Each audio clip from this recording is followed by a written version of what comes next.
ਹਾਂਜੀ, vice of India ਤੇ ਆਪ ਸਾਰਿਆਂ ਦਾ ਹਾਰਦਿਕ ਸਵਾਗਤ ਹੈ ਜੀ। ਮੈਂ ਤੁਹਾਡਾ ਹੋਸਟ ਐਮਪੀ ਸਿੰਘ ਅੱਜ ਪ੍ਰੋਗਰਾਮ ਲੈ ਕੇ ਹਾਜ਼ਰ ਹਾਂ। 13 ਅਪ੍ਰੈਲ ਦਾ ਦਿਨ ਹੈ ਤੇ 13 ਅਪ੍ਰੈਲ 1919 ਨੂੰ ਜਲਿਆਂਵਾਲਾ ਬਾਗ ਦਾ ਕਾਂਡ ਹੋਇਆ ਸੀ, ਜਿਹਦੇ ਵਿੱਚ ਸੈਂਕੜੇ ਪੰਜਾਬੀ ਉਸ ਵੇਲੇ ਦੀ ਜਾਬਰ ਹਕੂਮਤ ਨੇ ਮੌਤ ਦੇ ਘਾਟ ਉਤਾਰਤੇ ਸੀ।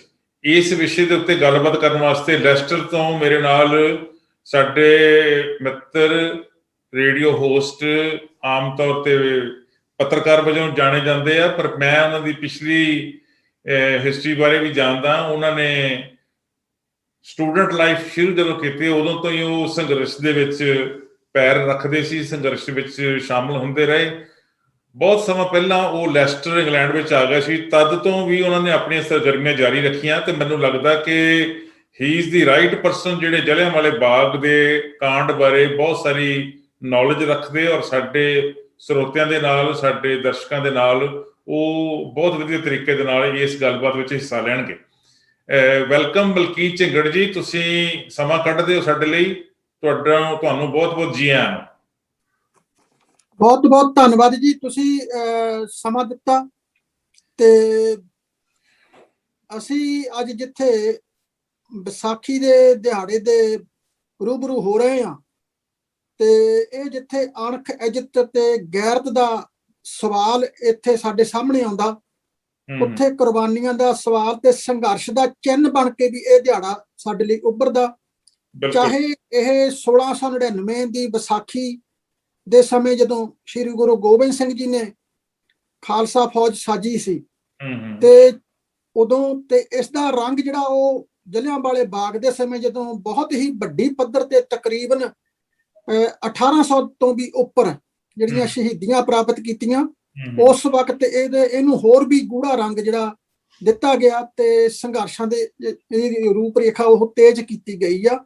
ਇਹ ਹਰ ਇੱਕ ਸਾਲ ਯਾਨੀ ਪੰਜਾਬੀਆਂ ਦੇ, ਖਾਸ ਕਰਕੇ ਤੇ ਭਾਰਤੀਆਂ ਦੇ ਮਨਾਂ ਦੇ ਵਿੱਚ ਇੱਕ ਛਾਪ ਛੱਡ ਗਿਆ ਤੇ ਬਗੈਰ ਇਹ ਬਜਾਏ ਕਿ ਅਸੀਂ ਦਹਿਲ ਵਿੱਚ ਆ ਜਾਈਏ ਤੇ ਸਗੋਂ ਜਿਹੜੇ ਭਾਰਤੀ ਲੋਕ ਆ ਉਹ ਸਗੋਂ ਗੈਰਤ ਦੇ ਵਿੱਚ ਆ ਕੇ ਸੰਘਰਸ਼ਾਂ ਵੱਲ ਵੱਧਦੇ ਜਾ ਰਹੇ ਆ। ਬਿਲਕੁਲ ਮਲਕੀਤ ਜੀ, ਇੱਕ ਗੱਲ ਤਾਂ ਬੜੀ ਇੰਪੋਰਟੈਂਟ ਹੈ ਕਿ ਉਸ ਸਮੇਂ ਦੀ ਜਾਬਰ ਹਕੂਮਤ ਨੇ, ਗੋਰੀ ਹਕੂਮਤ ਨੇ ਭਾਰਤੀਆਂ ਦੇ ਉੱਤੇ ਜ਼ੁਲਮ ਦੀ ਇੰਤਹਾ ਕਰ ਦਿੱਤੀ। ਇਹ ਕੀ ਮਸਲਾ ਸੀ ਜੀ? ਲੋਕ ਜਲਿਆਂਵਾਲੇ ਬਾਗ ਵਿੱਚ ਇਕੱਠੇ ਕਿਉਂ ਹੋਏ ਤੇ ਉਹ ਕਿਹੜੇ ਕਾਰਨ ਬਣ ਗਏ ਸੀਗੇ ਜਿਹਦਾ ਕਰਕੇ ਉਸ ਵੇਲੇ ਦੀ ਹਕੂਮਤ ਨੂੰ ਲੋਕਾਂ ਦੇ ਉੱਪਰ ਅੰਨ੍ਹੇਵਾਹ ਗੋਲੀਆਂ ਚਲਾਉਣ ਦਾ ਆਰਡਰ ਕਰਨਾ ਪਿਆ? ਜੀ, ਇਹਦੇ ਵਿੱਚ ਆਪਾਂ ਗੱਲ ਕਰਦੇ ਆ ਕਿ ਵੀ ਜਿਹੜਾ ਰੋਲਟ ਐਕਟ ਲਾਗੂ ਕੀਤਾ ਗਿਆ 21 ਮਾਰਚ 1919 ਨੂੰ। ਠੀਕ ਹੈ ਜੀ। ਤੇ ਉਹਦੇ ਰੋਲਟ ਐਕਟ ਦਾ ਜੇ ਮੋਟੇ ਤੌਰ ਤੇ ਆਪਾਂ ਗੱਲ ਕਰੀਏ ਤਾਂ ਉਹਦੇ ਵਿੱਚ ਇਹ ਸੀ ਵੀ ਕੋਈ ਨਾ ਤਾਂ ਕੋਈ ਅਪੀਲ ਕਰ ਸਕਦਾ ਸੀ, ਨਾ ਕੋਈ ਦਲੀਲ ਤੇ ਨਾ ਕੋਈ ਵਕੀਲ। ਕਿਸੇ ਵੀ ਵਿਅਕਤੀ ਨੂੰ ਫੜ ਕੇ 2 ਸਾਲ ਲਈ ਜੇਲ੍ਹ ਦੇ ਵਿੱਚ ਬੰਦ ਕੀਤਾ ਜਾ ਸਕਦਾ ਸੀ ਤੇ 2 ਸਾਲ ਬਾਅਦ ਫਿਰ ਸਰਕਾਰ ਦੀ ਮਰਜ਼ੀ ਸੀ ਤੇ ਉਹਨੂੰ ਛੱਡੇ ਤੇ ਨਾ ਛੱਡੇ। ਸੋ ਇਹ ਬੜਾ ਕਾਲਾ ਕਾਨੂੰਨ ਸੀ, ਇਹਦੇ ਖਿਲਾਫ ਲੋਕਾਂ ਨੇ ਆਵਾਜ਼ ਉਠਾਈ। 21 ਤੋਂ ਬਾਅਦ ਫਿਰ 30 ਜਿੱਦਾਂ ਕਹਿ ਲਈਏ ਵੀ ਜਲਿਆਂਵਾਲੇ ਬਾਗ ਤੋਂ ਪਹਿਲਾਂ ਹੀ ਬਹੁਤ ਜ਼ਿਆਦਾ ਲੋਕਾਂ ਦਾ ਜਿਹੜਾ ਵਿਰੋਧ ਉਹ ਹੋਣਾ ਸ਼ੁਰੂ ਹੋ ਗਿਆ। ਜਦੋਂ ਆਪਾਂ ਪੰਜਾਬ ਦੀ ਹੀ ਗੱਲ ਕਰੀਏ, ਵੈਸੇ ਤਾਂ ਪੂਰੇ ਭਾਰਤ ਦੇ ਵਿੱਚ ਹੀ ਵਿਰੋਧ ਹੋ ਰਿਹਾ ਸੀ ਤੇ ਆਪਾਂ ਅੱਜ ਜਦ ਪੰਜਾਬ ਦੀ ਗੱਲ ਕਰਦੇ ਤਾਂ ਪੰਜਾਬ ਦੇ ਵਿੱਚ ਵੀ ਥਾਂ ਥਾਂ ਇਹਦਾ ਵਿਰੋਧ ਹੋ ਰਿਹਾ ਸੀ। ਤੇ 30 ਮਾਰਚ ਨੂੰ ਇਹਦਾ ਬਹੁਤ ਤਿੱਖੇ ਰੂਪ ਦੇ ਵਿੱਚ ਵਿਰੋਧ ਹੋਇਆ, 50,000 ਦਾ ਇਕੱਠ ਹੋਇਆ। ਉਸ ਤੋਂ ਬਾਅਦ 6 ਅਪ੍ਰੈਲ ਨੂੰ ਹੁੰਦਾ ਆ ਬਹੁਤ ਵੱਡਾ ਇਕੱਠ ਤੇ ਡਾਕਟਰ ਕਿਚਲੂ ਤੇ ਡਾਕਟਰ ਸਤਿਆਪਾਲ ਜੀ ਹੋਰਾਂ ਨੂੰ ਨਜ਼ਰਬੰਦ ਕਰ ਦਿੱਤਾ ਜਾਂਦਾ ਉਹਨਾਂ ਦੇ ਘਰਾਂ ਦੇ ਵਿੱਚ।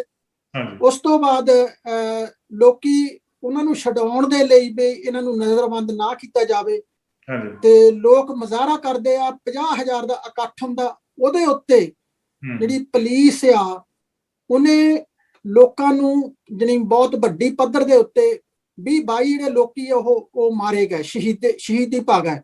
ਠੀਕ ਹੈ। ਤੇ ਇਹਦੇ ਖਿਲਾਫ ਫਿਰ ਜਿੱਦਾਂ ਬਈ ਜਿਹੜੇ ਹਾਲਾਤ ਸੀ ਉਹ ਸਰਕਾਰ ਦੇ ਵੀ ਕਾਬੂ ਵਿੱਚ ਨਹੀਂ ਸੀ ਆ ਰਹੇ ਤੇ ਉਹਨਾਂ ਨੇ ਜਨਰਲ ਡਾਇਰ ਦੀ, ਜਿਹੜਾ ਮਾਈਕਲ ਅਡਵਾਇਰ ਸੀ ਇਹ ਦੋ ਵਿਅਕਤੀ ਸੀ, ਮਾਈਕਲ ਅਡਵਾਇਰ ਜਿਹੜਾ ਗਵਰਨਰ ਸੀ ਪੰਜਾਬ ਦਾ, ਤੇ ਜਨਰਲ ਡਾਇਰ ਨੂੰ ਉੱਥੇ ਭੇਜਿਆ ਗਿਆ। ਉਹਨੇ ਡਿਊਟੀ ਲਾਈ, ਜਲੰਧਰ ਉਹ ਸਰਵਿਸ ਕਰ ਰਿਹਾ ਸੀ, ਤੇ ਉਹਦੀ ਡਿਊਟੀ ਲਾਈ ਅੰਮ੍ਰਿਤਸਰ ਦੀ, ਤੇ ਉਹਨੇ ਜਾ ਕੇ ਉੱਥੇ ਕਰਫਿਊ ਲਾ ਦਿੱਤਾ ਵੀ ਰਾਤ ਨੂੰ 8 ਵਜੇ ਤੋਂ ਬਾਅਦ ਕੋਈ ਬਾਹਰ ਨਹੀਂ ਨਿਕਲ ਸਕਦਾ।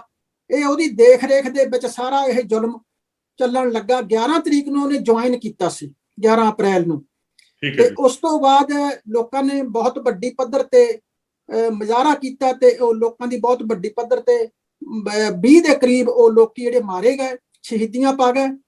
ਤੇ ਲੋਕਾਂ ਨੇ ਵੀ ਫਿਰ ਭੰਨ ਤੋੜ ਕੀਤੀ ਸਰਕਾਰੀ ਇਮਾਰਤਾਂ ਦੀ, ਸਰਕਾਰੀ ਦਫ਼ਤਰਾਂ ਦੀ, ਤੇ ਗੁੱਸੇ ਵਿੱਚ ਆਏ ਲੋਕਾਂ ਨੇ 5 ਜਿਹੜੇ ਗੋਰੇ ਅਧਿਕਾਰੀ ਆ, ਅੰਗਰੇਜ਼ ਅਫਸਰ, ਉਹਨਾਂ ਨੂੰ ਮਾਰ ਮੁਕਾਇਆ ਸੀ। ਤੇ ਇਸ ਤੋਂ ਬਾਅਦ 11 ਤੇ 12 ਨੂੰ ਬਹੁਤ ਸਖਤੀ ਰਹੀ ਆ, ਤੇ 13 ਅਪ੍ਰੈਲ ਨੂੰ ਆਪਣੇ ਆਗੂਆਂ ਨੂੰ, ਜਿਨ੍ਹਾਂ ਨੂੰ ਗ੍ਰਿਫਤਾਰ ਕਰ ਲਿਆ ਸੀ, ਡਾਕਟਰ ਸਤਿਆਪਾਲ ਜੀ ਤੇ ਡਾਕਟਰ ਕਿਚਲੂ ਜੀ, ਉਹਨਾਂ ਦੀ ਰਿਹਾਈ ਦੇ ਵਾਸਤੇ 13 ਅਪ੍ਰੈਲ ਨੂੰ ਵਿਸਾਖੀ ਦੇ ਦਿਹਾੜੇ ਤੇ ਜਲਿਆਂਵਾਲੇ ਬਾਗ ਦੇ ਵਿੱਚ 20,000 ਦੀ ਗਿਣਤੀ ਦੇ ਵਿੱਚ ਲੋਕੀ ਸ਼ਾਂਤਮਈ ਤੌਰ ਤੇ ਇਕੱਠੇ ਹੋਏ ਸੀ, ਤੇ ਲੋਕਾਂ ਨੂੰ ਸਬਕ ਸਿਖਾਉਣ ਦੇ ਲਈ ਵੀ ਇਹ ਹਜੇ ਵੀ ਨਹੀਂ ਸੁਧਰਦੇ, ਇਹ ਹਜੇ ਵੀ ਨਹੀਂ ਕਾਬੂ ਆਉਂਦੇ। ਉਹਨਾਂ ਨੂੰ ਸਬਕ ਸਿਖਾਉਣ ਦੇ ਲਈ ਬਗੈਰ ਵਾਰਨਿੰਗ ਤੋਂ, ਬਗੈਰ ਚੇਤਾਵਨੀ ਤੋਂ 2 ਬਖਤਰਬੰਦ ਗੱਡੀਆਂ, ਤੇ ਜਿਹਦੇ ਵਿੱਚ ਮਸ਼ੀਨ ਗੰਨਾਂ ਫਿੱਟ ਕੀਤੀਆਂ ਹੋਈਆਂ ਸੀ, ਤੇ 90 ਜਿਹੜੇ ਪੁਲਿਸ ਦੇ ਸਿਪਾਹੀ ਉਹ ਦਗੜ ਕਰਦੇ ਜਲਿਆਂਵਾਲੇ ਬਾਗ ਦੇ ਵਿੱਚ ਉਹ ਦਾਖਲ ਹੋ ਗਏ, ਤੇ ਉਹਨਾਂ ਨੇ ਬਗੈਰ ਚੇਤਾਵਨੀ ਤੋਂ ਲੋਕਾਂ ਦੇ ਉੱਤੇ ਗੋਲੀਆਂ ਦਾ ਮੀਂਹ ਬਰਸਾਇਆ, ਤੇ 1560 ਗੋਲੀਆਂ ਜਿਹੜਾ ਰੌਂਦ ਚਲਾਏਗਾ, 15 ਮਿੰਟ ਤੱਕ ਗੋਲੀ ਚੱਲਦੀ ਰਹੀ। ਗੋਲੀਆਂ ਮੁੱਕ ਗਈਆਂ ਤਾਂ ਉਹਨਾਂ ਨੂੰ ਰੁਕਣਾ ਪਿਆ, ਜਿਹਦੇ ਤੇ ਜਨਰਲ ਡਾਇਰ ਨੇ ਬਹੁਤ ਅਫਸੋਸ ਪ੍ਰਗਟ ਕੀਤਾ ਕਿ ਅਗਰ ਗੋਲੀਆਂ ਨਾ ਮੁੱਕਦੀਆਂ ਅਸੀਂ ਹੋਰ ਵੀ ਗੋਲੀਆਂ ਚਲਾਉਂਦੇ। ਤੇ ਲੋਕਾਂ ਦੇ ਵਿੱਚ ਭਜਦੜ ਮੱਚ ਗਈ। ਜਿੱਥੇ ਬਹੁਤ ਵੱਡੀ ਗਿਣਤੀ ਦੇ ਵਿੱਚ ਲੋਕ ਸੀ, ਉਧਰ ਨੂੰ ਨਿਸ਼ਾਨਾ ਬੰਨ ਕੇ ਲੋਕਾਂ ਨੂੰ ਮਾਰਿਆ ਗਿਆ। ਜਿਹੜੇ ਲੋਕ ਜਿਹੜੀ ਫੱਟੜ ਹੋ ਗਏ, ਉਹਨਾਂ ਨੂੰ ਮਾਰਨ ਦੀ ਕੋਸ਼ਿਸ਼ ਕੀਤੀ ਗਈ।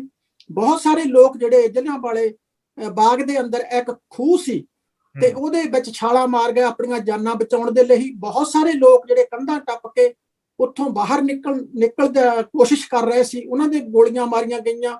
ਸੋ ਇਹ ਬਹੁਤ ਵੱਡੀ ਪੱਧਰ ਦੇ ਉੱਤੇ ਕਤਲੇਆਮ ਮਚਾਇਆ ਗਿਆ ਸੀ, ਜਿਹਦੀ ਥੂ ਪੂਰੀ ਦੁਨੀਆ ਦੇ ਵਿੱਚ ਵੱਖੋ ਵੱਖਰੇ ਦੇਸ਼ਾਂ ਦੇ ਵਿੱਚ ਸਾਰੀਆਂ ਕੌਮਾਂ ਦੇ ਵੱਲੋਂ ਇਹ ਕੀਤੀ ਗਈ ਕਿ ਇਹ ਬਹੁਤ ਵੱਡਾ ਜਿਹੜਾ ਅਤਿਆਚਾਰ ਕੀਤਾ ਗਿਆ, ਜਿਹਨੂੰ ਕਿ ਦੁਨੀਆ ਦੇ ਵਿੱਚ ਅੱਜ ਤੱਕ ਵੀ ਨਹੀਂ ਭੁਲਾਇਆ ਜਾ ਸਕਦਾ। 100 ਸਾਲ ਹੋ ਗਿਆ ਮਲਕੀਤ ਸਿੰਘ ਜੀ, 100 ਸਾਲ। ਪਿਛਲੇ ਸਾਲ ਸ਼ਤਾਬਦੀ ਮਨਾਈ ਗਈ, ਪਿਛਲੇ ਤੋਂ ਪਿਛਲੇ ਸਾਲ 2019 ਦੇ ਵਿੱਚ ਉਸੇ ਜਲਿਆਂਵਾਲੇ ਬਾਗ ਦੇ ਵਿੱਚ ਲੱਖਾਂ ਦੀ ਗਿਣਤੀ 'ਚ ਲੋਕ ਦੁਬਾਰਾ ਇਕੱਠੇ ਹੋਏ। ਪੰਜਾਬ ਦੇ ਹਰ ਪਾਸੇ, ਹਰ ਖਿੱਤੇ ਤੋਂ, ਹਰ ਜ਼ਿਲ੍ਹੇ ਤੋਂ, ਹਰ ਪਿੰਡ ਤੋਂ ਲੋਕ ਵੱਡੀ ਪੱਧਰ ਤੇ ਉੱਥੇ ਆਏ। ਉਹਨਾਂ ਨੇ 2 ਗੱਲਾਂ ਕੀਤੀਆਂ, ਜਿੱਥੇ ਉਹਨਾਂ ਸ਼ਹੀਦਾਂ ਨੂੰ ਸ਼ਰਧਾਂਜਲੀ ਭੇਟ ਕੀਤੀ ਜਿਨ੍ਹਾਂ ਨੂੰ 13 ਅਪ੍ਰੈਲ 1919 ਨੂੰ ਸ਼ਹਾਦਤ ਦਾ ਜਾਮ ਪੀਣਾ ਪਿਆ, ਜਿਨ੍ਹਾਂ ਤੇ ਅੰਨ੍ਹੇਵਾਹ ਗੋਲੀਆਂ ਚਲਾ ਕੇ ਜਿਹਨਾਂ ਨੂੰ ਮਾਰ ਦਿੱਤਾ ਗਿਆ ਸੀ। ਉੱਥੇ ਨਾਲ ਦੀ ਨਾਲ ਉਹਨਾਂ ਲੋਕਾਂ ਨੇ ਅਹਿਦ ਵੀ ਲਿਆ, ਇੱਕ ਸਹੁੰ ਵੀ ਚੁੱਕੀ ਕਹਿ ਸਕਦੇ ਹਾਂ, ਇੱਕ ਆਪਣੇ ਆਪ ਨੂੰ ਸਮਰਪਿਤ ਵੀ ਕੀਤਾ ਕਿ ਅਸੀਂ ਇਹ ਅਜਿਹੇ ਕਾਲੇ ਕਾਨੂੰਨ ਜਿੱਦਾਂ ਦੇ ਉਸ ਵੇਲੇ ਗੋਰੀ ਹਕੂਮਤ ਨੇ ਲਾਗੂ ਕੀਤੇ ਸੀਗੇ, ਜ਼ਬਰਦਸਤੀ ਲੋਕਾਂ ਦੇ ਜੀਉਣ ਦਾ ਜਿਹੜਾ ਸੀਗਾ ਫੰਡਾਮੈਂਟਲ ਰਾਈਟ, ਉਹ ਹੀ ਖੋਹ ਲਿਆ। ਗੱਲ ਤੁਹਾਨੂੰ ਆਪਣੀ ਗੱਲ ਰੱਖਣ ਦਾ ਅਧਿਕਾਰ ਨਹੀਂ, ਕੋਈ ਅਪੀਲ ਨਹੀਂ, ਕੋਈ ਦਲੀਲ ਨਹੀਂ, ਜਿੰਨਾ ਚਿਰ ਮਰਜ਼ੀ ਤੁਹਾਨੂੰ ਜੇਲ੍ਹ ਦੀਆਂ ਸਲਾਖਾਂ ਦੇ ਪਿੱਛੇ ਰੱਖਿਆ ਜਾ ਸਕਦਾ। ਔਰ ਸਰਕਾਰ ਦੀ ਮਿਹਰਬਾਨੀ ਹੈ ਜੇ ਛੱਡ ਦੇਵੇ, ਨਹੀਂ ਤਾਂ ਉਹਨਾਂ ਦੀ ਮਰਜ਼ੀ ਹੈ, ਤੁਹਾਡੇ ਤੇ ਜਿੱਦਾਂ ਦਾ ਮਰਜ਼ੀ ਜ਼ੁਲਮ ਕਰ ਸਕਦੀ ਹੈ। ਆਮ ਲੋਕਾਂ ਨੇ ਅਹਿਦ ਲਿਆ। ਇਹਦਾ ਮਤਲਬ 100 ਸਾਲ ਬਾਅਦ ਵੀ ਲੋਕਾਂ ਦੇ ਮਨ ਵਿੱਚ ਜਲਿਆਂਵਾਲਾ ਬਾਗ ਦਾ ਕਾਂਡ ਜਿਹੜਾ ਹੋਇਆ, ਉਹਦਾ ਪ੍ਰਭਾਵ ਅੱਜ ਤੱਕ 100 ਸਾਲ ਬਾਅਦ ਤੱਕ ਵੀ ਲੋਕਾਂ ਦੇ ਮਨਾਂ ਦੇ ਉੱਤੇ ਹੈਗਾ।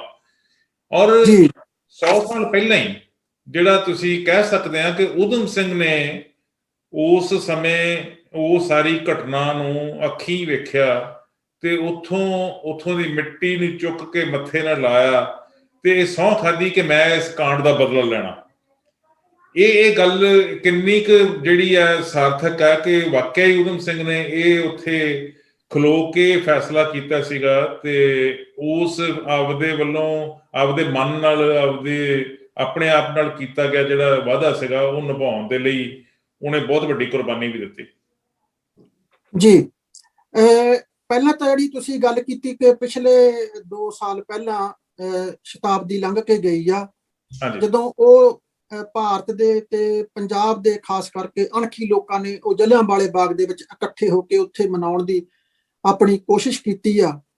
ਤੇ ਉਹ ਤੁਸੀਂ ਦੱਸਿਆ ਕਿ ਜਿਹੜੇ ਹੁਣ ਦੇ ਹਾਲਾਤ ਆ ਉਹ ਵੀ ਕਾਲੇ ਕਾਨੂੰਨ 47 ਤੋਂ ਬਾਅਦ ਬਹੁਤ ਵੱਡੀ ਪੱਧਰ ਦੇ ਉੱਤੇ ਦਰਜਨ ਤੋਂ ਵੀ ਉੱਪਰ ਕਾਲੇ ਕਾਨੂੰਨ ਲੈ ਆਂਦੇ ਗਏ ਆ, ਜਿਹਦੇ ਵਿੱਚ ਆਪਾਂ ਕਹਿ ਸਕਦੇ ਹਾਂ ਵੀ PDA, PSA, ਮੀਸਾ, ਟਾਡਾ, ਪੋਟਾ, UAPA ਤੇ ISA, NSA, ਅਪਸਫਾ ਤੇ ਕੋਕਾ, ਇਸ ਤਰ੍ਹਾਂ ਦੇ ਕਾਲੇ ਕਾਨੂੰਨ ਜਾਂ ਹੁਣ ਖੇਤੀਬਾੜੀ ਵਾਲੇ ਕਾਲੇ ਕਾਨੂੰਨ ਇਸ ਤਰ੍ਹਾਂ ਦੇ ਲਿਆਂਦੇ ਗਏ ਜਿਹਨਾਂ ਜਿਹੜੀ ਲੋਕ ਬਹੁਤ ਦੁਖੀ ਆ। ਇਹਨਾਂ ਕਾਲੇ ਕਾਨੂੰਨਾਂ ਦੇ ਤਹਿਤ ਉਹ ਤਾਂ 2 ਸਾਲ ਦੀ ਆਪਾਂ ਗੱਲ ਕੀਤੀ ਸੀ, ਤੇ ਜਿਹੜੀ ਹੁਣ ਦੀਆਂ ਸਰਕਾਰਾਂ ਆ ਭਾਰਤ ਦੀਆਂ ਸਰਕਾਰਾਂ, ਉਹ 5 ਸਾਲ ਤੱਕ ਅੰਦਰ ਰੱਖ ਸਕਦੀਆਂ, ਕਿਸੇ ਨੂੰ ਵੀ ਗ੍ਰਿਫਤਾਰ ਕਰ ਸਕਦੀਆਂ, ਕਿਸੇ ਤੇ ਵੀ ਗੋਲੀ ਮਾਰ ਸਕਦੀਆਂ।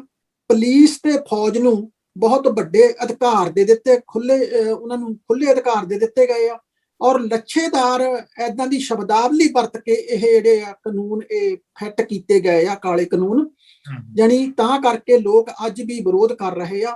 ਤੇ ਜਦੋਂ ਆਪਾਂ ਸ਼ਹੀਦ ਊਧਮ ਸਿੰਘ ਦੇ ਬਾਰੇ ਗੱਲ ਕਰਦੇ ਆ, ਆਮ ਕਰਕੇ ਸ਼ਹੀਦ ਊਧਮ ਸਿੰਘ ਜੀ ਹੋਰਾਂ ਦਾ ਜਿਹੜਾ ਨਾਂ ਆ ਉਹ ਸਿਰਫ ਤੇ ਸਿਰਫ ਜਲਿਆਂਵਾਲੇ ਬਾਗ ਦੇ ਨਾਲ ਹੀ ਜੋੜ ਦਿੱਤਾ ਜਾਂਦਾ, ਤੇ ਉਸ ਤੋਂ ਅੱਗੇ ਫਿਰ ਇਹ ਗੱਲ ਕੀਤੀ ਜਾਂਦੀ ਆ ਕਿ ਸ਼ਹੀਦ ਊਧਮ ਸਿੰਘ ਨੇ ਮਾਈਕਲ ਅਡਵਾਇਰ ਨੂੰ, ਜਿਹੜਾ ਕਿ ਪੰਜਾਬ ਦਾ ਉਸ ਵਕਤ ਗਵਰਨਰ ਸੀ, ਜਿਹਦੀ ਦੇਖ ਰੇਖ ਦੇ ਵਿੱਚ ਸਾਰਾ ਰਾਜ ਭਾਗ ਜਿਹੜਾ ਸਾਰਾ ਸਿਸਟਮ ਸੀ ਜਿਹਦੇ ਕੰਟਰੋਲ ਦੇ ਵਿੱਚ ਉਹ ਘਟਨਾਵਾਂ ਸਾਰੀਆਂ ਵਾਪਰ ਰਹੀਆਂ ਸੀ, ਵੀ ਉਹਨੂੰ ਖਤਮ ਕੀਤਾ, ਮਾਰ ਮਕਾਇਆ ਤੇ ਉਹਦੇ ਜਿੱਦਾਂ ਵੀ ਸਜ਼ਾ ਦਿੱਤੀ ਉਹਨੇ ਆਪਣੇ ਵੱਲੋਂ। ਤੇ ਇੱਥੇ ਤੱਕ ਹੀ ਜਾਣੀ ਆਪਾਂ ਕਹਿ ਲਈਏ ਵੀ ਇੰਨੀ ਹੀ ਗੱਲ ਨਹੀਂ, ਜੇ ਆਪਾਂ ਇੰਨੀ ਹੀ ਗੱਲ ਕਹਿ ਕੇ ਖਤਮ ਕਰ ਦਿੰਨੇ ਆ ਤਾਂ ਸ਼ਹੀਦ ਊਧਮ ਸਿੰਘ ਦੇ ਨਾਲ ਆਪਾਂ ਇਨਸਾਫ ਨਹੀਂ ਕਰ ਰਹੇ, ਤੇ ਇਹ ਤੋਂ ਬਹੁਤ ਵੱਡੀ ਗੱਲ ਸੀ।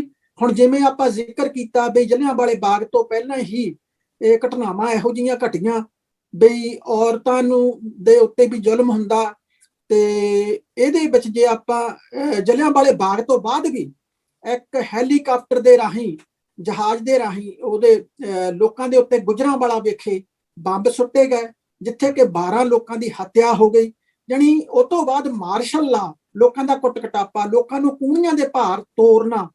ਸੋ ਇਸ ਤਰ੍ਹਾਂ ਦੀਆਂ ਘਟਨਾਵਾਂ ਕਿ ਲੋਕਾਂ ਨੇ ਇੱਕ ਅੰਗਰੇਜ਼ ਔਰਤ ਦੀ ਜਾਣੀ ਉਹਦੀ ਬੇਇੱਜ਼ਤੀ ਕੀਤੀ, ਜਾਣੀ ਤੂੰ ਮੈਂ ਕੀਤੀ, ਤੇ ਇੰਨੀ ਗੱਲ ਦੇ ਬਦਲੇ ਲੋਕਾਂ ਨੂੰ ਇੱਥੇ ਤੱਕ ਪਨਿਸ਼ਮੈਂਟ ਦੇਣੀ। ਤੇ ਇਹ ਤੋਂ ਇਲਾਵਾ ਬਹੁਤ ਹੀ ਵੱਡੀ ਪੱਧਰ ਦੇ ਉੱਤੇ ਜਦੋਂ ਆਪਾਂ ਇਹ ਸਾਰਾ ਕੁਝ ਉਹਦੇ ਮਨ ਦੇ ਵਿੱਚ ਸਮੋਇਆ ਹੋਇਆ ਸੀ ਸ਼ਹੀਦ ਊਧਮ ਸਿੰਘ ਦੇ। ਤੇ ਇਸ ਤੋਂ ਇਲਾਵਾ ਜਿਹੜੀ ਵੱਡੀ ਗੱਲ ਸੀ, ਲੋਕਾਂ ਦੇ ਉੱਤੇ ਜਬਰੀ ਜਿਹੜੇ ਟੈਕਸ ਬਹੁਤ ਲਾਏ ਗਏ, ਜਿਹਦੇ ਨਾਲ ਜਿਹੜੀ ਲੋਕ ਜਿਹੜੇ ਬਹੁਤ ਵੱਡੇ ਪੱਧਰ ਦੇ ਉੱਤੇ ਜਿਹੜੇ ਕੰਗਾਲੀ ਦਾ ਸ਼ਿਕਾਰ ਹੋ ਗਏ ਸੀ, ਤੇ 45% ਜਿਹੜੇ ਲੋਕਾਂ ਦੀਆਂ ਜ਼ਮੀਨਾਂ ਜਿਹੜੀਆਂ ਗਹਿਣੇ ਹੋ ਗਈਆਂ ਸੀ। ਤੇ ਉਹਦੇ ਨਾਲ ਉਹਨਾਂ ਸਮਿਆਂ ਦੇ ਵਿੱਚ ਰਸ਼ੀਆ ਦੇ ਵਿੱਚ ਇਨਕਲਾਬ ਵੀ ਆਉਂਦਾ, ਉਹਦੇ ਨਾਲ ਵੀ ਭਾਰਤ ਦੇ ਵਿੱਚ ਇੱਕ ਉਭਾਰ ਉੱਠਦਾ ਆ। ਇਸੇ ਤਰ੍ਹਾਂ ਜਿਹੜਾ ਮੂਵਮੈਂਟਾਂ ਉੱਥੇ ਪੰਜਾਬ ਦੇ ਵਿੱਚ ਤੇ ਭਾਰਤ ਦੇ ਵਿੱਚ ਉੱਠ ਰਹੀਆਂ ਸੀ, ਉਹ ਸਾਰਾ ਕੁਝ ਸੀ। ਤੇ ਗਦਰੀ ਬਾਬਿਆਂ ਨੂੰ ਫੜ ਕੇ ਜਦੋਂ ਉਹ ਗਦਰ ਕਰਨ ਆਏ, ਉਹਨਾਂ ਨੂੰ ਵੱਡੀ ਪੱਧਰ ਦੇ ਉੱਤੇ 42 ਗਦਰੀ ਬਾਬਿਆਂ ਨੂੰ ਫਾਂਸੀ ਦੇ ਦਿੱਤੀ ਇੱਕਦਮ ਫੜ ਕੇ, ਬਾਕੀਆਂ ਨੂੰ ਲੰਬੀਆਂ ਸਜ਼ਾਵਾਂ ਤੇ ਉਮਰ ਕੈਦ ਕੀਤੀਆਂ ਗਈਆਂ। ਸੋ ਇਹ ਜਿਹੜੀ ਗੱਲ ਸੀ ਗਦਰੀ ਬਾਬੇ ਦੇ ਉੱਤੇ ਜਿਹੜਾ ਜ਼ੁਲਮ ਕੀਤਾ ਗਿਆ, ਇਹ ਇੱਕ ਬਹੁਤ ਵੱਡਾ ਉਹਦੇ ਮਨ ਦੇ ਵਿੱਚ ਜਿਹੜੀ ਸੱਟ ਲੱਗੀ ਸੀ, ਉਹਦੇ ਦਿਮਾਗ ਦੇ ਵਿੱਚ ਵੀ ਇਹ ਬਹੁਤ ਵੱਡਾ ਜ਼ੁਲਮ ਆ ਇਨਕਲਾਬੀਆਂ ਦੇ ਉੱਤੇ। ਤੇ ਦੂਜੀ ਗੱਲ ਜਿਹੜੀ ਪਹਿਲੀ ਦੁਨੀਆ ਦੀ ਜੰਗ ਆ ਉਹ 1914 ਤੋਂ ਲੈ ਕੇ 1918 ਤੱਕ ਚੱਲੀ ਸੀ। ਉਸ ਜੰਗ ਦੇ ਵਿੱਚ 4 ਲੱਖ ਜਿਹੜੇ ਪੰਜਾਬੀ ਨੌਜਵਾਨ ਉਹ ਜ਼ਬਰਦਸਤੀ ਭਰਤੀ ਕੀਤੇ ਗਏ। ਔਰਤਾਂ ਨੂੰ ਨੰਗਿਆਂ ਕਰਕੇ ਉਹਨਾਂ ਦੀ ਬੇਇੱਜ਼ਤੀ ਔਰ ਉਹਨਾਂ ਦਾ ਕਟਾਪਾ ਫੇਰਦੇ ਸੀ ਵੀ ਆਪਣੇ ਪੁੱਤਰਾਂ ਨੂੰ ਭਰਤੀ ਕਰਵਾਓ। ਸੋ ਇਸ ਤਰ੍ਹਾਂ ਦੇ ਜਿਹੜੇ ਜ਼ੁਲਮ ਸੀ, ਕਿ ਜ਼ਬਰਦਸਤੀ ਨੌਜਵਾਨਾਂ ਨੂੰ ਭਰਤੀ ਕਰਾਉਣਾ, ਪਿੰਡਾਂ ਦੇ ਪਿੰਡ ਨੌਜਵਾਨਾਂ ਤੋਂ ਖਾਲੀ ਹੋ ਗਏ ਸੀ, ਨੌਜਵਾਨ ਨਹੀਂ ਸੀ ਦਿਸਦੇ। ਇਹ ਇੱਕ ਵੱਡਾ ਜ਼ੁਲਮ ਸੀ। ਤੇ ਤੀਜੀ ਵੱਡੀ ਘਟਨਾ, ਜਦੋਂ ਫੌਜੀ ਜਿਹੜੇ ਆ ਬਹੁਤ ਵੱਡੀ ਪੱਧਰ ਦੇ ਉੱਤੇ 13,500 ਜਿਹੜੇ ਫੌਜੀ ਆ ਉਹ ਸ਼ਹੀਦੀ ਪਾ ਗਏ ਜਾਂ ਮਾਰੇ ਗਏ ਉਸ ਦੁਨੀਆ ਦੀ ਜੰਗ, ਪਹਿਲੀ ਜੰਗ ਦੇ ਵਿੱਚ। ਤੇ 25,000 ਜਿਹੜੇ ਫੌਜੀ ਆ ਉਹ ਲਾਪਤਾ ਹੋ ਗਏ। ਤੇ ਉਲਟਾ ਸਰਕਾਰ ਨੇ ਇਹ ਕਿਹਾ ਸੀ ਉਸ ਵਕਤ ਕਿ ਤੁਸੀਂ ਜੰਗ ਵਿੱਚ ਡਟ ਕੇ ਹਿੱਸਾ ਲਓ ਤੇ ਤੁਹਾਡੇ ਲਈ ਅਸੀਂ ਜਗੀਰਾਂ ਬਖਸ਼ਾਂਗੇ, ਤੁਹਾਨੂੰ ਅਸੀਂ ਪੈਨਸ਼ਨਾਂ ਦੇਵਾਂਗੇ। ਉਹਨਾਂ ਨੂੰ ਤੋਹਫਾ ਕੀ ਦਿੱਤਾ ਗਿਆ? ਜਲਿਆਂਵਾਲੇ ਬਾਗ ਦਾ ਤੋਹਫਾ ਦਿੱਤਾ ਗਿਆ ਤੇ ਉਹ ਲੋਕਾਂ ਦੇ ਉੱਤੇ। ਤੇ ਇਹ ਸਾਰੀਆਂ ਜਿਹੜੀਆਂ ਗੱਲਾਂ ਸੀ, ਸਾਰਾ ਕੁਝ ਜਿਹੜਾ ਮਾਈਕਲ ਅਡਵਾਇਰ ਸੀ ਉਹਦੇ ਰਾਜ ਭਾਗ ਦੇ ਦੌਰਾਨ, ਉਹ ਜਦੋਂ ਉਹ ਗਵਰਨਰ ਸੀ ਪੰਜਾਬ ਦਾ, ਇਹ ਉਸ ਵਕਤ ਸਾਰਾ ਕੁਝ ਵਾਪਰਿਆ। ਤੇ ਤਾਂ ਕਰਕੇ ਉਹ ਸਾਰੇ ਕਾਸੇ ਦਾ ਸ਼ਹੀਦ ਊਧਮ ਸਿੰਘ ਦੇ ਮਨ ਦੇ ਵਿੱਚ ਇਹ ਗੁੱਸਾ ਸੀ, ਇੱਕ ਜੋਸ਼ ਸੀ, ਇੱਕ ਅਣਖ ਸੀ ਕਿ ਇਹਨਾਂ ਜਾਬਰਾਂ ਨੂੰ ਭਾਰਤੀ ਲੋਕਾਂ ਦੇ ਉੱਤੇ ਜ਼ੁਲਮ ਕਰਨ ਤੋਂ ਹਟਾਉਣ ਦਾ ਉਹਨੂੰ ਇਹ ਇੱਕੋ ਇੱਕ ਰਾਹ ਦੱਸਿਆ ਕਿ ਇਸ ਤਰ੍ਹਾਂ ਹੀ ਅਸੀਂ ਹਟਾ ਸਕਦੇ ਹਾਂ। ਜਲਿਆਂਵਾਲੇ ਬਾਗ ਦੇ ਉੱਤੇ ਜਦੋਂ ਘਟਨਾ ਵਾਪਰੀ, ਉਸ ਵਕਤ ਸ਼ਹੀਦ ਊਧਮ ਸਿੰਘ ਜੀ 20 ਸਾਲ ਦੇ ਸਨ। ਠੀਕ ਹੈ। ਤੇ ਸ਼ਹੀਦ ਭਗਤ ਸਿੰਘ ਜੀ ਉਹ 13 ਸਾਲ ਦੇ ਸਨ। ਜਲਿਆਂਵਾਲੇ ਬਾਗ ਦੇ ਨਾਲ ਸਿਰਫ ਜੋੜ ਕੇ ਸ਼ਹੀਦ ਊਧਮ ਸਿੰਘ ਨੂੰ ਹੀ ਦੇਖਿਆ ਜਾਂਦਾ। ਠੀਕ ਹੈ। ਤੇ ਜਦੋਂ ਸ਼ਹੀਦ ਭਗਤ ਸਿੰਘ ਨੂੰ ਆਪਾਂ ਦੇਖਦੇ 12 ਸਾਲ ਦਾ, ਉਹ ਜਿਹੜਾ ਉੱਥੋਂ ਜਲਿਆਂਵਾਲੇ ਬਾਗ ਦੀ ਲਹੂ ਭਿੱਜੀ ਮਿੱਟੀ ਆ ਸ਼ੀਸ਼ੀ ਦੇ ਵਿੱਚ ਪਾ ਕੇ ਆਪਣੀ ਜੇਬ ਵਿੱਚ ਪਾ ਕੇ ਲੈ ਆਇਆ ਸੀ।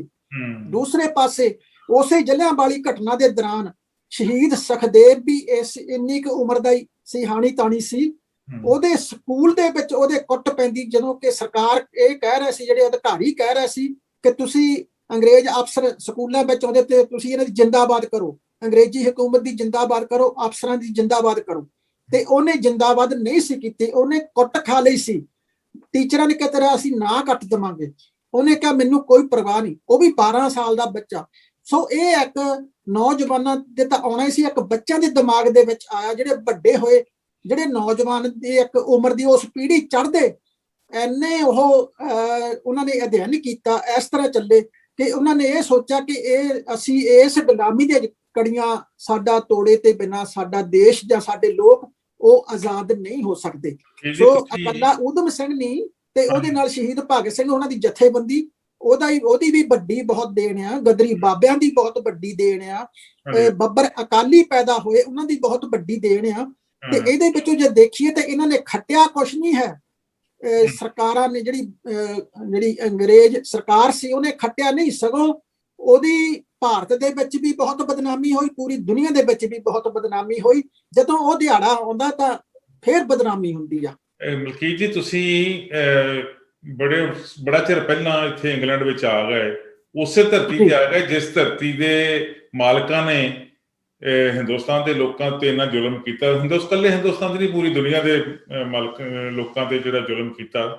ਤੁਸੀਂ ਉਸ ਜ਼ੁਲਮ ਦੀ ਕਹਾਣੀ ਨੂੰ ਆਪਣੇ ਰੇਡੀਓ ਪ੍ਰੋਗਰਾਮਾਂ ਦੇ ਵਿੱਚ, ਅਖਬਾਰਾਂ ਵਿੱਚ, ਟੀਵੀ ਤੇ, ਉਂਝ ਵੱਖਰੀ ਵੱਖਰੀ ਥਾਵਾਂ ਤੇ ਜਿਹੜਾ ਸਮਾਗਮ ਆਯੋਜਿਤ ਕਰਕੇ ਉਹਨਾਂ ਦਾ ਜ਼ਿਕਰ ਕਰਦੇ ਰਹਿੰਦੇ ਹੋ।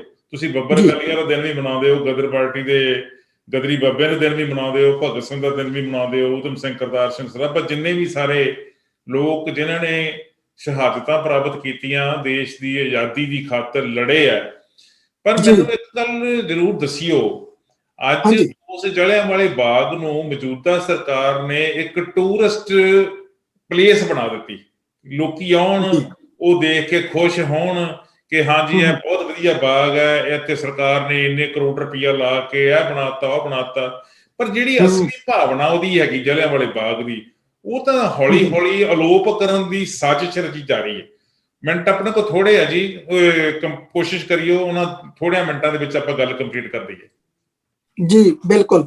ਜਲਿਆਂਵਾਲੇ ਬਾਗ ਦੇ ਜਿਹੜੀ ਇਹ ਗੱਲਬਾਤ ਹੈ, ਇੱਕ ਤਾਂ ਸਰਕਾਰ ਦੀ ਇਹ ਵੀ ਸਕੀਮ ਨਵੀਂ ਜਿਹੜੀ ਸੁਣਨ ਵਿੱਚ ਆ ਰਹੀ ਹੈ ਸਾਹਮਣੇ ਕਿ ਉਹ ਟਿਕਟ ਲਗਾਉਣ ਜਾ ਰਹੇ ਆ ਤੇ ਜਿਹਨੇ ਵੀ ਜਲਿਆਂਵਾਲੇ ਬਾਗ ਦੀਆਂ ਉਹ ਸਾਰਾ ਕੁਝ ਉਹ ਦੇਖਣੇ ਆ ਸੀਨ, ਕਿ ਉਹ ਉਹਨਾਂ ਦੇ ਉੱਤੇ ਟਿਕਟ ਲੱਗੂਗੀ। ਇਹਦੇ ਨਾਲ ਜਿਹੜੇ ਗਰੀਬ ਲੋਕ ਆ ਉਹ ਜਾ ਨਹੀਂ ਸਕਣਗੇ ਤੇ ਇਹਦੇ ਉੱਤੋਂ ਕਮਾਈ ਕਰਨ ਦੀਆਂ ਕੋਸ਼ਿਸ਼ਾਂ ਕੀਤੀਆਂ ਜਾ ਰਹੀਆਂ ਵੀ ਸਰਕਾਰੀ ਖਜ਼ਾਨੇ ਨੂੰ ਭਰਿਆ ਜਾਵੇ ਜਾਂ ਕਿੱਦਾਂ। ਅੱਛਾ, ਦੂਜੀ ਗੱਲ ਜਿਹੜੀ ਜਲਿਆਂਵਾਲੇ ਬਾਗ ਦੇ ਵਿੱਚ ਜਿਹੜੀ ਉਹ ਘਟਨਾਵਾਂ ਵਾਪਰੀਆਂ ਸੀ, ਗੋਲੀਆਂ ਦੇ ਨਿਸ਼ਾਨ ਸੀ, ਜਿਹੜੀਆਂ ਯਾਦਗਾਰਾਂ ਸੀ, ਉਹਨੂੰ ਜਾਣੀ ਖਤਮ ਕਰਨ ਦੀ ਕੋਸ਼ਿਸ਼ ਕੀਤੀ ਗਈ, ਉਹਨੂੰ ਕੁਝ ਹੋਰ ਰੂਪ ਦੇਣ ਦੀ ਕੋਸ਼ਿਸ਼ ਕੀਤੀ ਗਈ। ਇਸੇ ਤਰ੍ਹਾਂ ਸ਼ਹੀਦ ਭਗਤ ਸਿੰਘ ਦੀ ਵੀ ਗੱਲ ਕਰੀਏ, ਉੱਥੇ ਵੀ ਇਹੀ ਕੁਝ ਵਾਪਰਿਆ ਆ। ਉਹਨੂੰ ਇੱਕ ਇਸ ਤਰ੍ਹਾਂ ਦਾ ਬਣਾ ਦੇਣ ਦੀ ਵੀ ਜਿਵੇਂ ਕੋਈ ਮਨੋਰੰਜਨ ਕਰਨ ਵਾਲੀ ਕੋਈ ਜਗ੍ਹਾ ਆ ਨਾ ਜਲਿਆਂਵਾਲੇ ਬਾਗ ਨੂੰ, ਇਸ ਤਰ੍ਹਾਂ ਦਾ ਕੋਈ ਬਣਾਉਣ ਦੀ ਹੈ ਕਿ ਉੱਥੇ ਬੈਠ ਕੇ ਤੁਸੀਂ ਫੁੱਲੀਆਂ ਖਾ ਲਓ, ਹੋਰ ਕੋਈ ਜਿਹੜੀ ਮੂੰਗਫਲੀ ਖਾ ਲਓ, ਜਾਂ ਚਾਕਲੇਟ ਖਾ ਕੇ ਆ ਜਾਓ, ਜਾਂ ਕੁਲਫੀਆਂ ਖਾ ਕੇ ਆ ਜਾਓ। ਜਾਣੀ ਇਸ ਤਰ੍ਹਾਂ ਦੇ ਬੱਚੇ ਇੱਥੇ ਖੇਡਣ ਕੁੱਦਣ, ਉਹ ਸਾਰਾ ਕੁਝ ਜੋ ਸੀਨ ਵਾਪਰਿਆ ਸੀ ਉਹ ਨਾ ਕਿਤੇ ਸਾਹਮਣੇ ਆ ਜਾਵੇ। ਜੀ ਉਹ ਖੂਹ ਸਾਹਮਣੇ ਨਾ ਆ ਜਾਵੇ। ਜਿਹੜੇ ਕੰਧਾਂ ਦੇ ਉੱਤੇ ਨਿਸ਼ਾਨ ਸੀ ਗੋਲੀਆਂ ਦੇ, ਉਹਨਾਂ ਨੂੰ ਵੀ ਬਹੁਤ ਵੱਡੀ ਪੱਧਰ ਦੇ ਉੱਤੇ ਮਿਟਾ ਦਿੱਤਾ ਗਿਆ। ਸੋ ਇਸ ਤਰ੍ਹਾਂ ਦੀ ਕਾਰਵਾਈ ਇਹ ਇੱਕ ਨਿੰਦਣਯੋਗ ਆ। ਇਹ ਇਕੱਲੀ ਸ਼ਹੀਦ ਭਗਤ ਸਿੰਘ ਦੀ ਯਾਦਗਾਰ ਜਾਂ ਜਲਿਆਂਵਾਲੇ ਬਾਗ ਦੇ ਉੱਤੇ ਹੀ ਨਹੀਂ, ਜਿਹੜੇ ਛੋਟੇ ਸਾਹਿਬਜ਼ਾਦੇ ਸ਼ਹੀਦ ਹੋਏ ਸੀ ਨੀਹਾਂ ਦੇ ਵਿੱਚ ਚਿਣਕੇ, ਉਹਨਾਂ ਦੀ ਵੀ ਯਾਦਗਾਰ ਨੂੰ ਇਸ ਤਰ੍ਹਾਂ ਕੀਤਾ ਗਿਆ। ਬਣਦਾ ਤਾਂ ਇਹ ਸੀ ਸਰਕਾਰਾਂ ਦਾ ਕਿ ਉਹਨਾਂ ਯਾਦਗਾਰਾਂ ਨੂੰ ਸਾਂਭਦੀ। ਬਹੁਤ ਸਾਰੀਆਂ ਤਰਕੀਬਾਂ ਹੁੰਦੀਆਂ, ਬਹੁਤ ਸਾਰੀਆਂ ਇਸ ਤਰ੍ਹਾਂ ਦੇ ਕੈਮੀਕਲ ਹੁੰਦੇ ਆ ਜਿਹਦੇ ਨਾਲ ਇਹ ਸਾਂਭ ਸੰਭਾਲ ਕੀਤੀ ਜਾ ਸਕਦੀ ਹੁੰਦੀ ਆ ਜੇ ਨੀਤ ਸਿੱਧੀ ਹੋਵੇ। ਪਰ ਨੀਤ ਸਿੱਧੀ ਨਹੀਂ, ਨੀਤ ਬਦਨੀਤ ਆ। ਤਾਂ ਕਰਕੇ ਇਹ ਸਾਰਾ ਕੁਝ ਕੀਤਾ ਜਾ ਰਿਹਾ ਕਿ ਲੋਕਾਂ ਨੂੰ ਇਹ ਸਾਰਾ ਕੁਝ ਭੁੱਲ ਭੁਲਾ ਜਾਵੇ, ਕਿ ਲੋਕਾਂ ਦੇ ਵਿੱਚ ਉਹ ਅਣਖ ਗੈਰਤ ਉਹ ਮਰ ਜਾਵੇ, ਤੇ ਫਿਰ ਅਸੀਂ ਆਪਣੀ ਮਰਜ਼ੀ ਦੇ ਜਿੱਦਾਂ ਮਰਜ਼ੀ ਜ਼ੁਲਮ ਕਰੀਏ, ਫਿਰ ਕਿਸੇ ਨੂੰ ਚੇਤਾ ਨਹੀਂ ਰਹੂਗਾ ਇਤਿਹਾਸ ਦਾ। ਇਤਿਹਾਸ ਨੂੰ ਵੀ ਤੋੜਨ ਮਰੋੜਨ ਦੀ ਕੋਸ਼ਿਸ਼ ਕੀਤੀ ਜਾ ਰਹੀ ਆ। ਬਹੁਤ ਵੱਡੀ ਪੱਧਰ ਤੇ ਉੱਤੇ ਇਤਿਹਾਸ ਨੂੰ ਤੋੜਿਆ ਮਰੋੜਿਆ ਗਿਆ, ਤੇ ਪੰਜਾਬੀ ਨੂੰ ਵੀ ਖਤਮ ਕਰਨ ਦੀਆਂ ਕੋਸ਼ਿਸ਼ਾਂ ਹੋ ਰਹੀਆਂ ਨੇ। ਮਲਕੀਤ ਜੀ, 102 ਸਾਲ ਬਾਅਦ 13 ਅਪ੍ਰੈਲ 2021 ਦਾ ਦਿਨ ਅੱਜ ਹੈਗਾ।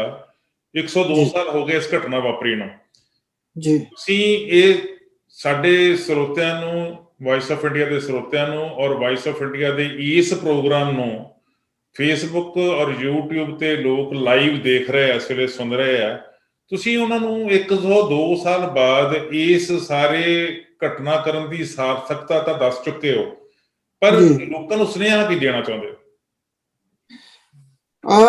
ਸੁਨੇਹਾ ਇਹੀ ਆ ਵੀ ਅੱਜ ਵੀ ਕਾਲੇ ਕਾਨੂੰਨ ਲਾਗੂ ਹੋਏ ਆ। ਜਿਵੇਂ ਜਨਰਲ ਡਾਇਰ ਨੇ ਕੋਈ ਦੁੱਖ ਮਹਿਸੂਸ ਨਹੀਂ ਸੀ ਕੀਤਾ, ਜਾਂ ਜਿਹੜੇ ਜ਼ਖਮੀ ਹੋਏ ਸੀ, ਜਿਹੜੇ ਸ਼ਹੀਦ ਹੋ ਗਏ ਉਹ ਤਾਂ ਹੈ ਸੀ, ਜਿਹੜੇ ਜ਼ਖਮੀ ਹੋਏ ਨਾ ਉਹਨਾਂ ਨੂੰ ਹਸਪਤਾਲਾਂ ਵਿੱਚ ਭਰਤੀ ਕਰਾਇਆ ਗਿਆ, ਤੇ ਜਿਹੜੇ ਸ਼ਹੀਦ ਹੋ ਗਏ ਉਹਨਾਂ ਦੇ ਲਈ ਵੀ ਦੋ ਲਫ਼ਜ਼ ਨਹੀਂ ਸਰੇ।